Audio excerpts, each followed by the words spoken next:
পৃথিবীতে থাকা এমন কিছু দেশ যেখানে আমেরিকার লোকদেরকে ঢুকতে দেওয়া হয় না, আর শেষের দেশটিকে ট্রাম্পও ভয় পায়। Number 5, Venezuela.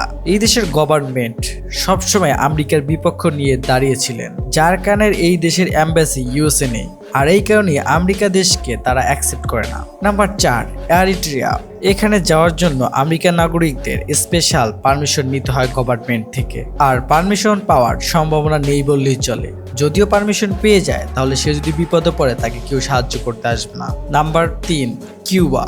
এই দেশে ট্যুরিজমের জন্য আমেরিকা অ্যালাউ না, তারপরে এখানে ফ্যামিলি ট্যুর মিলতে পারে, তার জন্য কঠিন কিছু আইনও মানতে হবে তাদেরকে। Number 2, Iran. এই দেশে আমেরিকান নাগরিক পাওয়া মাত্রই গ্রেপ্তার করা হয়, আর যার জন্য কোনো কারণ বা নোটিশ দেওয়া হয় না, আর এই কারণেই আমেরিকার কোনো লোক এখানে যায় না। নাম্বার 1 দেখার পূর্বে ভিডিওটি একটি লাইক করে দিন, চ্যানেলে নতুন হলে চ্যানেলটি সাবস্ক্রাইব করে নিন, আর চ্যানেলটি যদি সাবস্ক্রাইব করা থাকে ধন্যবাদ। Number 1, north Korea. এখানে আমেরিকার লোকজন যাওয়া বারণ রয়েছে।